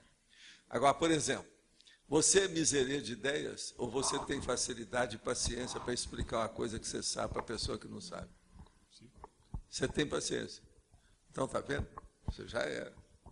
Uma outra coisa, você permanece muito com seus objetos de uso pessoal por muito tempo sem mudar? Por exemplo. Objeto de uso pessoal. Por exemplo, a sua carteira já está toda mulambenta ou você jogou fora porque ficou velha e você não arranjou outra para não ter que gastar o dinheiro? Isso aí é um problema que você tem que examinar. Eu não quero saber a resposta. Estou só falando o que tem. Agora, o problema todo é esse, é a facilidade que você tem. Por exemplo, você já chamou esse ano alguém para tomar um café, ou você pagar um jantar, um almoço para a pessoa? Então você não é. O miserê não faz isso. Tá certo? Agora, seja large. Olha o que você tem. Você já fez um balanço do seu material depois que você veio aqui para a Foz, para tirar os bagulhos energéticos, dar uma limpeza nisso? Parcial. Você deu alguma coisa para os outros? Sim, livro, né? Ah, foi? Então tá tudo certo. Por exemplo, você quer ver se aqui tem miserê? É muito fácil. A gente pede para o povo para levantar a mão. Quem é que não deu livro para a holoteca? Esse é miserê. Vocês acham que não estou certo? Cadê a Nara? A Nara não está aí. Senão a gente ia perguntar para ela se a técnica é essa. Esse aí vai mostrar também. O cara que não deu livro para a holoteca, está aqui há tanto tempo, primeira coisa, não se interessa por livro, né? Começa por aí. Professor, agora você tem cara que já deu livro. Aqui à esquerda, para o Otto, né, e para quem mais quiser ter mais conhecimento sobre miserê, na Semana da Saúde vai estar sendo realizada uma oficina, né, que é a respeito do assunto, né, de como deixar de ser miserê. Né? Então, quem tiver interessado, é uma oficina que vai ser dada junto com o pessoal da IEC. Mão de vaca. Olha, essa pergunta já faz um diagnóstico, né? Miserê é o homem que faz a unha aqui, ó. Que ele vive com ela aqui, então entra aqui, ele faz a unha, corta a unha assim, nas costas da mão. No caso, a pessoa que é a miseria, o que ela pode fazer para mudar a condição dela? A primeira coisa é fazer um exame de consciência com muita reflexão e no laboratório da pensenologia, entendeu? Para pensar, para ver indicações que ela tem para melhorar a cosmoética dela. E ela pensar na mega fraternidade. Lembrando que tudo que veio para cá, ela vai deixar, ela não vai levar nada com ela. Essa dimensão era muito inteligente, muito bem feita. Tudo que tem aqui, até uma raia. Do jeito que você chegou, você vai embora. Quer dizer, chegou sem nada, você vai sem nada. Então isso é muito importante. Você vai acumular o quê? É besteira. Agora, fazer um pé de meia é inteligente. Entende? Tá. Mas é um pé de meia que não precisa ser milionário ou bilionário, não precisa nada disso. Isso é besteira. É fazer aquilo que você possa ficar com uma certa folga para não estar preocupado com cifrões, né? Uhum. A preocupação com cifrão, às vezes, é que leva a pessoa a ser avarenta. Agora, ó, qualquer coisa, leia aí que tem livro aqui, o Père Goriot, é o Pai Goriot que chama, do Honoré de Balzac. Pai Goriot, que é o tal que na hora de morrer, eles vieram com um crucifixo que era dourado, né, na frente dele, então ele morreu, ouro, e caiu. Entende?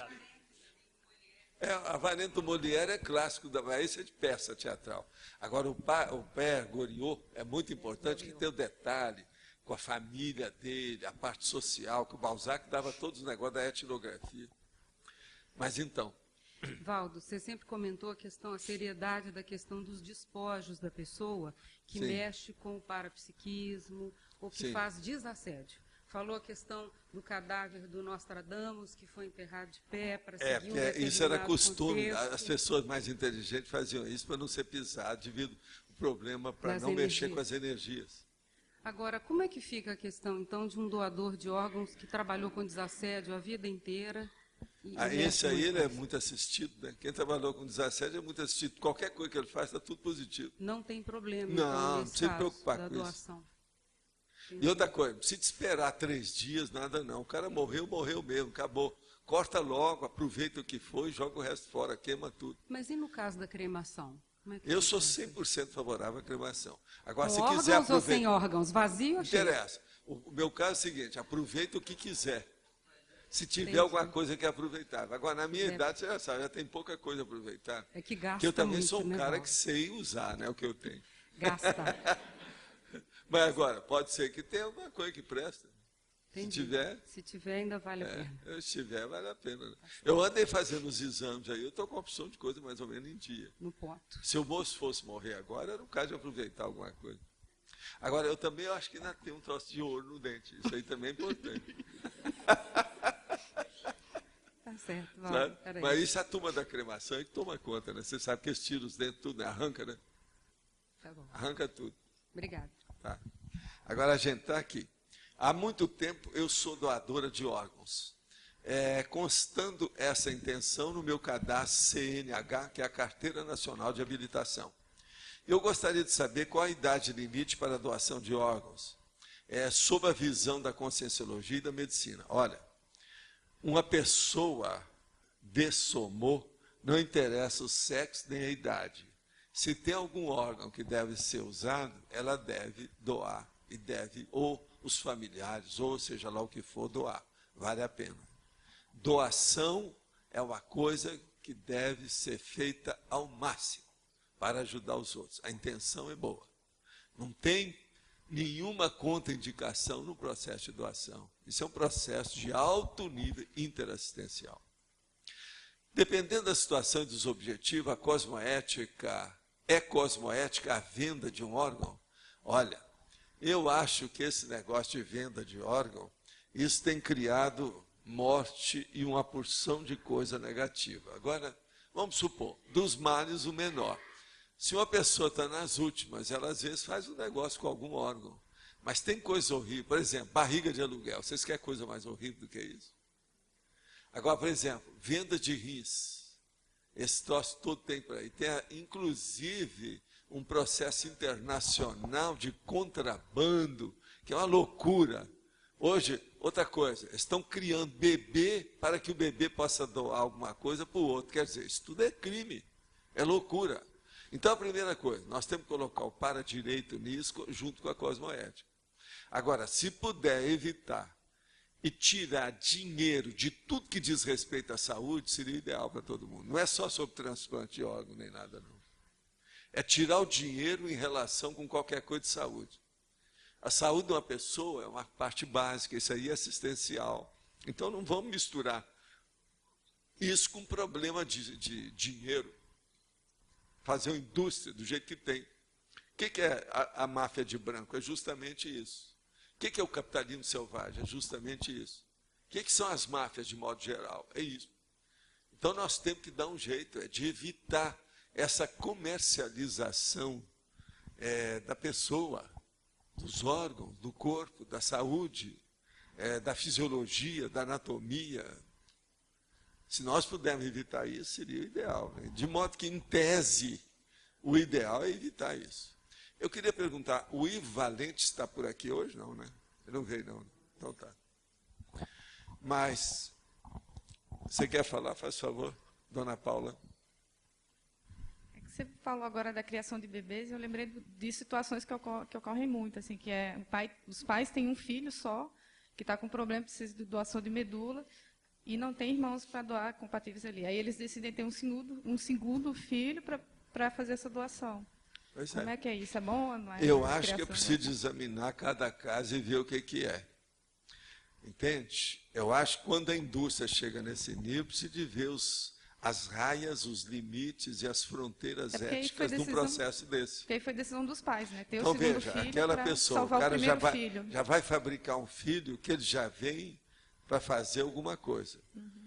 Por um lado, doar alguma coisa é positivo, mas por outro, não perguntaram para ele se ele quer doar. Isso é igual aquele negócio de andar a cavalo. Não pergunta para o cavalo se ele quer. Eu posso montar em você? Ninguém nunca chegou para um cavalo e perguntou, eu posso montar em você? É porque nesse caso é medula, né? Eu não sei se deixa alguma sequela. Mas não, aí tem que examinar cada caso e ver. Há muita briga nisso. Eu já escrevi sobre isso há muito tempo. Essa área da saúde aí, de biônica e o processo da genética e geneterapia e transplante, tem que estudar muito. Tem muita coisa atrás disso. Agora, você está vendo, em transplante, olha os médicos, é um dos maiores médicos de transplante do Brasil.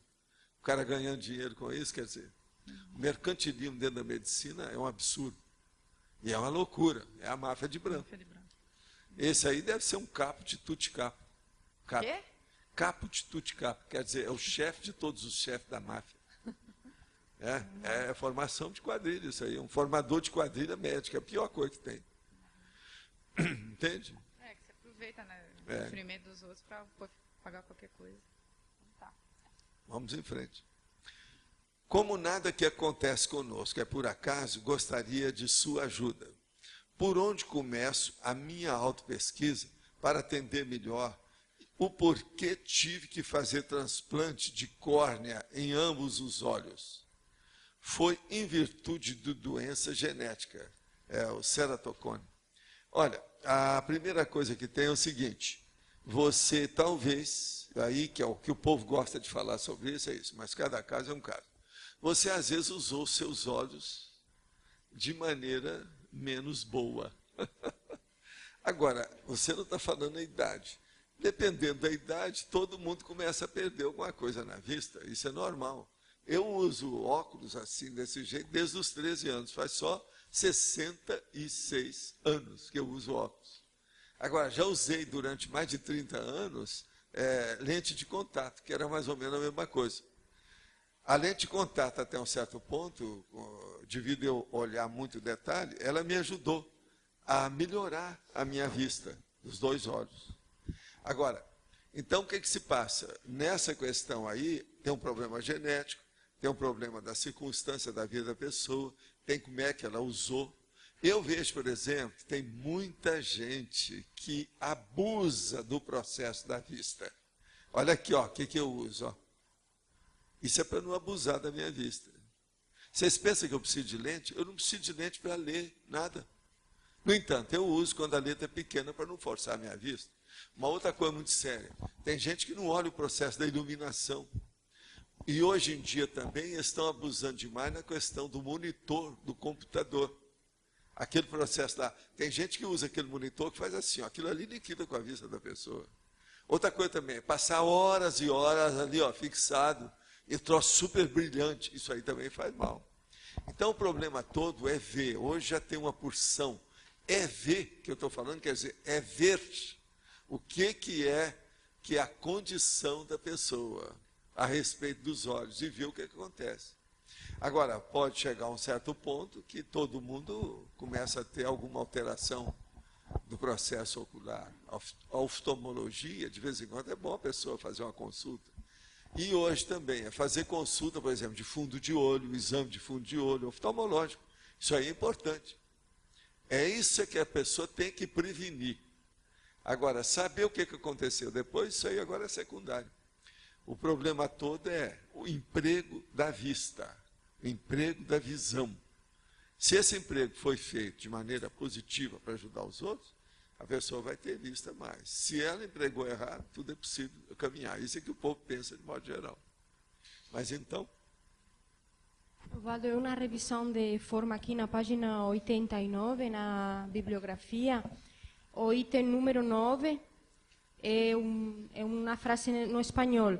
O el gran debate del siglo. Esse eu acho que não é acentuado. Não, isso aí já foi tirado lá. Isso aí é porque veio de trás. Tá. Mas, de qualquer maneira, nós vamos ver. El gran debate del siglo. Que é o processo de transplante. Mas então... Eu queria pedir para você explicar, em Apologias, na página 87,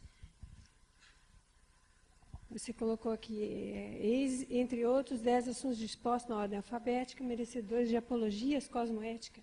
Onde é que está? Página 87, Apologias. No final da página 87. Na página 87. No final da página. Número 7. Não, no final, Apologias. Apologia. Apologia está tudo com 0. Isso aí já está numerado lá no normal. Mas o que você quer? Você colocou Apologias cosmoética. Isso aqui não é cosmoético? Esses itens que... Eis dentro 10 assuntos dispostos em ordem alfabética, merecedores de apologias cosmoéticas, tendo em vista a evolução da humanidade. Banco de órgãos. Nós temos que fazer apologia do banco de órgãos. Base extrafísica. Nós temos que fazer apologia disso. Beneficência é uma coisa de bater palma.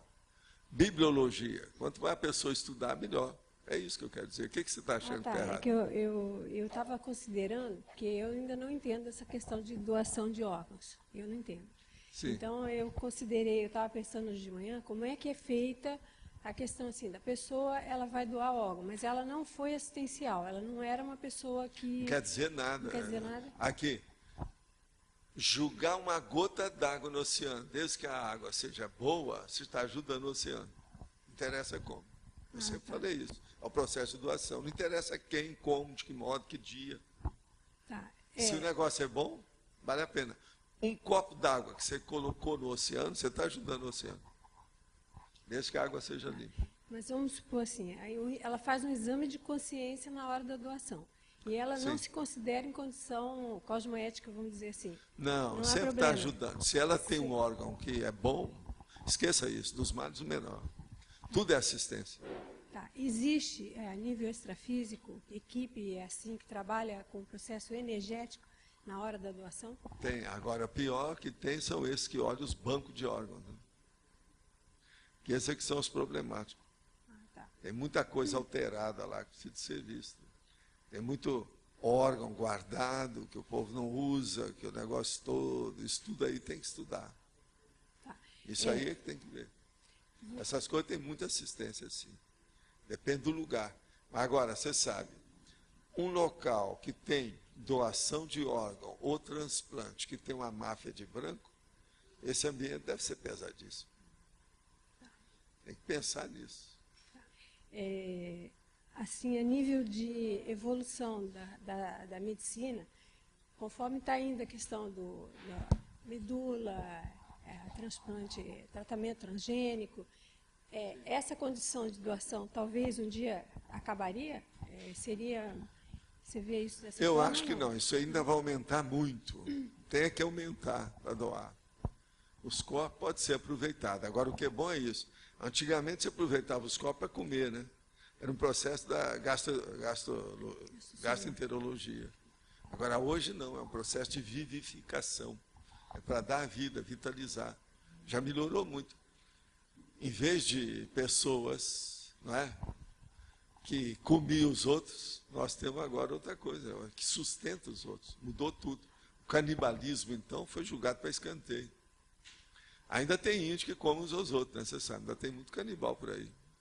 Eu poderia considerar, então, essa época, hoje, que a gente vivencia a doação... É a mais evoluída de todas, tá. com toda a máfia de branco que tem. Tá bem. A mais evoluída.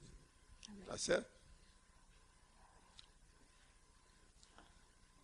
Agora, minha gente, eu queria dizer para vocês, se eu podia trazer, no próximo domingo, um verbete chamado medida interplanetária.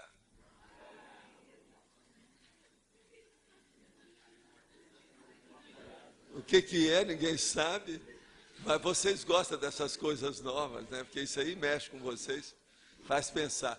Agora, no verbete eu estou explicando tudo bonitinho, o que é, de que modo que é. A medida interplanetária é o seguinte, é a hora que se faz aqui nesse planeta alguma coisa que já se fez em outros habitados e que deram certo. Algumas coisas que deram certo. Então se repete aqui. O que nós estamos fazendo hoje na reurbanização é uma medida interplanetária que já foi feita em outros lugares, chegou a hora. O processo de trazer a conscienciologia para debater nesse nível nosso, de explicitar tudo às claras, é também uma medida interplanetária. Ela já ocorreu em outros lugares. O que é novidade aqui que eu falo? Geralmente eu falo que é só a neologia, que é a única palavra que você está inventando, porque o resto tudo já existiu em algum lugar. Mesmo assim, a pessoa vai inventar uma palavra, não, isso aí já teve no planeta, tititi, tatatá, papapá. Tudo é possível. Então, é um processo. A medida interplanetária que a gente vai debater é justamente isso que eu estou falando aí. De modo que vamos pensar o que a gente faz.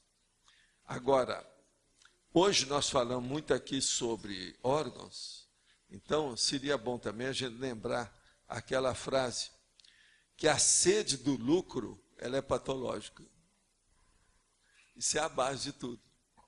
Então, por exemplo, nós temos muitas empresas nossas aqui, 75 na nossa turma. Agora, a gente tem que lembrar que isso tudo tem um limite. E essa coisa não pode ser absoluta. A sede do rendimento econômico, do lucro, ela é totalmente doentia. Que é o caso do Paul Getty. Pensem nisso. Então a gente tem que pensar, arranjar um pé de meia, situar ali e depois trabalhar com outras coisas. Que não adianta estar acumulando riqueza excessiva, que isso tudo vai ter que ficar mesmo por aqui. Agora, porque senão depois vai fazer igual Bill Gates, que deixou tudo agora e está trabalhando com a fundação dele. Ele está ajudando um monte de gente. Agora, até que ponto que ele está fazendo isso porque a consciência está pesada e ele está lavando o dinheiro dele? Quem sabe? Eu não sei. Isso tem que ser dentro da cabeça dele para a gente saber. Mas é um caso também para a gente ponderar. Pelas experiências do Paul Getty, a gente pode ver que muita coisa pode ter acontecido por aí, né? Gente, o que uma pessoa vai fazer com $1 bilhão para ela? Não tem jeito. Isso aí é o negócio das minhas empresas, quando a gente começou a ver, eu falei assim, está crescendo demais, eu não quero isso crescer muito. Então, por exemplo, uma das coisas que a gente tinha era, eu tive durante uma temporada com alguns sócios, era uma máquina de beneficiar arroz. Você está entendendo? Então descascava o arroz. Agora, lá pelas tantas, você começa a ter milhares de sacas de arroz. Então eu chegava e olhava aquela montanha de sacas de arroz e falava assim, a minha vida inteira, se eu for comer esse arroz, não dá. E ele vai ficar preso, vai ficar não é, velho, ele vai derrancar, ele vai dar alteração. Então veja, o problema da montanha de sacas de arroz para ser comido é a maior evidência e prova do problema. Você não come aquilo tudo. Por mais dinheiro que você tem, não, vende, pode dar para os outros, o povo está passando fome. Aí é que é um negócio sério. Você está entendendo? Então o dinheiro precisa de ser muito bem aplicado. E precisa de ver também para ele não acumular demais. Tudo que acumula cria problema. Raramente, por exemplo, dos caras todos, nas minhas viagens internacionais, que atingi gente muito rica, bilionária, etc., eu nunca encontrei nenhum deles que o ambiente fosse bom. Principalmente do ponto de vista da tranquilidade que eu tenho no meu. Todo lugar que a gente foi atender esse povo, o escritório dele, a casa dele, o negócio, o ambiente era todo alterado. E ele está com você, mas ele está esperando um telefonema, tem alguma coisa que faltou, é o outro que vem trazer uma coisa. Quer dizer, uma vida, ele não tem sossego dentro da situação. Não há uma pacificidade interna lá dentro da pessoa. Então, como é que essa pessoa pode ser feliz? Não tem jeito mesmo. Está sempre pensando em outra coisa. Na viagem que tem que fazer, na outra estrutura, na outra empresa que está lá, na rede de alguma coisa. Isso é terrível. Tem um deles que eu examinei, que eu tinha, ainda deve ter, né? Um desses apartamentos que eu chamo de quarteirão, num edifício do Central Park, em New York. Uma loucura. O que é que tem lá dentro? Está entendendo? Mas o cara, ele era ansioso, tudo alterado, cheio de vida, ainda moço, mas já estava todo alterado. Você via já as rugas da tensão, o negócio tudo já segurando o cara. E ele moço, não precisava de nada daquilo. Agora, é terrível, né? Outra coisa, no nível desse começa a ter iate, começa a ter avião particular. Esse negócio todo. Isso aí cria problema. Você tem que manter aquelas pessoas perto de você, você tem que escolher isso a dedo. Como é que você vai confiar nisso? Já pensou o seu piloto particular? E a gente não pode estar falando isso demais, não, porque senão a pessoa que tem vai ficar preocupada com o negócio. Mas, por exemplo, você confiar no seu piloto particular, esse cara não pode beber. Como é que é a vida dele? De que modo que é? Você vai entrar no avião, ele está te dirigindo lá em cima, não dá para estar freando, certo? Pensem nisso. Então, o problema todo do rico começa a ter uma porção de consequências. Agora, qual é a consequência boa? É a hora que a pessoa faz um pé de meia, que ela não tem mais nenhuma aspiração ou sonho dourado de consumo, porque qualquer coisa ela pode ter. Aquilo lá não interessa mais. Perde. É aquele negócio com o meu filho. O negócio o álbum de figurinha. Ele estava todo entusiasmado com o álbum de figurinha. Então, o que eu fiz? Cheguei lá e comprei um montão de figurinha com os negócios todos, as balas que vinha, aquele negócio todo, e montei o álbum inteiro, assim, numa manhã. E cheguei para ele, dei o álbum inteiro. Pronto, me inchou o coreto. Acabou na hora. Então, por exemplo, para milionário, é justamente isso que é ideal. A pessoa vai ter dinheiro, não interessa mais. Eu, por exemplo, chegou num certo ponto que eu arranjei meu dinheiro, eu estava para passar para 36 anos, estava com 35 anos. Eu cheguei num ponto e falei assim, eu não preciso mais dinheiro do que isso aqui eu posso fazer tudo. Minhas viagens, comprar os livros, fazer instituição, trabalhar, ficar livre dos outros, do problema da dependência, posso fazer assistência do jeito que eu quero. Agora, mais do que isso, vai me criar problema. Não estou devendo nada, não devo nada a ninguém, estou em dia com o imposto de renda e acabou. Agora, veja, com aquilo eu sosseguei. Agora, veja, isso faz mais de 40 anos. Eu nunca mais pensei nessas coisas. Agora, com o passar do tempo, eu estudei mais um pouco, problema de economia. Em certas circunstâncias, eu fui até conselheiro e assessor e consultor econômico financeiro. Entende? Por causa de empresa, essas coisas todas que a gente começou a entrar. Mas agora, por exemplo, eu não penso nisso. Dinheiro para mim é uma coisa secundária. Eu nunca dei valor demais para isso. Agora, tem gente que olhava isso tudo e achava que eu sou louco, que sou bobo. O outro acha que eu sou simplista, ignorantão. Outro que eu sou ingênuo. Não é?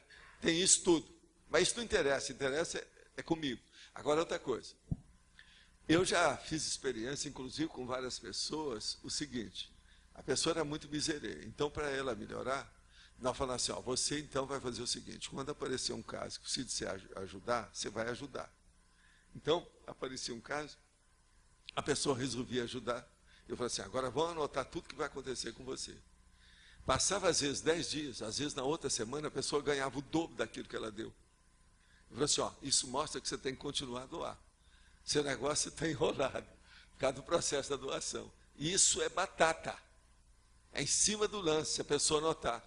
Então, quanto mais você ajudar, mais você vai ser ajudado. Agora, o problema é descartar o dinheiro como moeda corrente, como a base da sua vida, como um padrão para você viver, ou como denominador comum das suas atividades, ou dos seus desejos, seus anseios, suas aspirações. Isso é besteira. O sonho dourado de consumo, dourado com ouro, é besteira, isso é vil metal. Vamos pensar no processo intrafísico da própria pessoa. Agora, ó, eu posso falar isso, que eu tenho autoridade para esse negócio. Imposto de renda, nunca tive falência, nunca fiquei devendo nada, nunca tive nada protestado em cima de mim. Minha vida inteira nunca tive nada disso. Como é que é? Não é pergunta não, é porque a Gisele e eu pensamos num teste novo para passar de miserê para larde, que é contribuir com a nossa listagem aqui do tertuliário. Então nós temos a listagem do tertuliário. Agora, ó, eu peço a vocês, hoje é domingo, visitem o tertuliário a hora que vocês saírem daqui. Olha lá que já estão cimentando, já está tudo redondinho lá dentro. Eu já chego lá, já estou vendo as cadeiras que tem que colocar com o negócio para a pessoa escrever. Já está faltando isso lá dentro. Então, se alguém Mas agora quiser está uma fazer belezinha, o negócio tudo redondo lá dentro. Vale a pena entrar. Então, se alguém quiser fazer o teste aqui do Large, é só pegar e assinar aqui na lista. São 6 doações aqui de uma mesma Quantas parcela. doações você já tem aí? Já tem muitas? Olha, a gente tem 183 pessoas, num total de 36.381 em 6 meses. Está vendo? Está indo bem. Então, assim, ó, uma boa oportunidade. Vamos, ó, tá? nós confiamos com vocês que são milionários e bilionários aí. Alguns em potencial, mas já são. Né? Agora, gente, então hoje nós temos 20 verbetes para fazer aí a eleição, tá certo? Que hoje é aquela, a renovação de 2 em 2 semanas. Pessoal, vamos ler os verbetes e depois temos 4 recados na seguinte ordem. Flávio Amaral, Roberta Ferreira, Camille e Paula. Vou solicitar, como sempre, porque está dando muito certo, pessoal, as pessoas que não tivessem vontade de escutar os recados, podem ficar conversando, mas fora do auditório, para as pessoas que ficam aqui poderem escutar tranquilamente. Obrigada. Ok? Então vamos lá. Verbetes novos. Amparador extrafísico, autonomia, banco da salvação, banco de esperma, ganho evolutivo, hiperacuidade, inseparabilidade grupo kármica, mater pensene, megatares, primeira impressão. Verbetes antigos. Antimodelo, complemento da descrenciologia, desintermediação, impossibilidade natural, interesse transempresarial, legislogia, matriz cultural, minimorexis, presumibilidade, refinamento formal.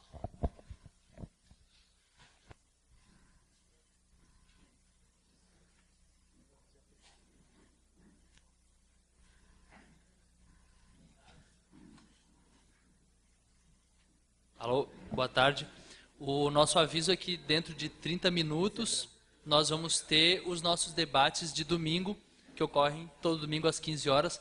E o tema hoje é bicho de estimação. Ter ou não ter e outras questões aí, que vão ser trazidas pela professora Eliane Voslav. Não sei se ela está aqui, mas daqui a 30 minutos, quem quiser subir, é lá na sala de reuniões, que também é o argumentário ali do bloco administrativo. Então, todos convidados aí. Obrigado. Pessoal, a gente queria lembrar a todos que no domingo que vem, dia 10, a OIC está promovendo a ação em saúde consciencial.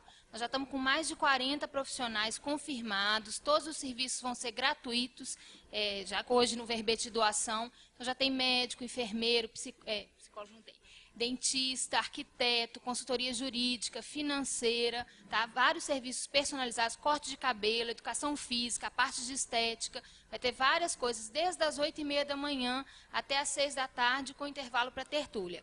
Na hora do intervalo para a tertúlia, a gente vai ter também a segunda foto pró-tertuliário, tá? Então, logo depois da tertúlia, vai ter essa foto promovida pelo CAEC. Quem tirou a primeira foto vai participar da segunda de maneira gratuita, não precisa pagar de novo quem tirou a primeira. E quem não ficou sabendo, ou não teve oportunidade de participar da primeira, a gente convida, então, para estar junto nessa segunda foto. Tem várias pessoas aqui que são profissionais que vão estar lá. Eu queria pedir que o pessoal levantasse para a gente ver já quem vai participar. O Gustavo, cadê o Eliel? Os profissionais que vão estar, a gente vê uma série de profissionais a Cristina, tem vários profissionais da CCCI, São Careta Mônica. São 40 profissionais, então, já confirmados, vai ter a vacinação e a gente está providenciando tudo para conseguir ter também a coleta de sangue, tá? De trazer um banco de doação de sangue para aqui no dia, tá bom? Então, são todos convidados e ajudar a gente a divulgar aí, já que é tudo gratuito. Obrigada. Boa tarde, pessoal. A IAC está organizando uma excursão técnica para a Europa e eu gostaria de convidar vocês, os teletertulianos, quem puder participar dessa viagem. A gente já está com 20 pessoas que vão participar da viagem e a nossa meta é chegar pelo menos a 25 pessoas, porque são 2 projetos que vão ser beneficiados com essa viagem. Que é o Tertuliaram, os recursos vão para o Tertuliaram e vão também para o Village, que vai ser construído no campus da IAC, que vai facilitar os pesquisadores poderem ir para Portugal para fazer suas pesquisas. Então, quem puder participar, a viagem vai estar visitando 4 países na Europa, a França, a Espanha, a Finlândia e Portugal. Então, na França, a gente vai focalizar a pesquisa no grupo Cátaros, que viveu na região de Carcassonne. Vamos para Barcelona, onde tem uma unidade da IAC, também visitar lá os projetos da IAC. Vamos para a Finlândia, onde é um país aí que está sendo muito visado pela Conscienciologia, porque tem várias consciências ligadas ao nosso grupo Ressomando na Finlândia.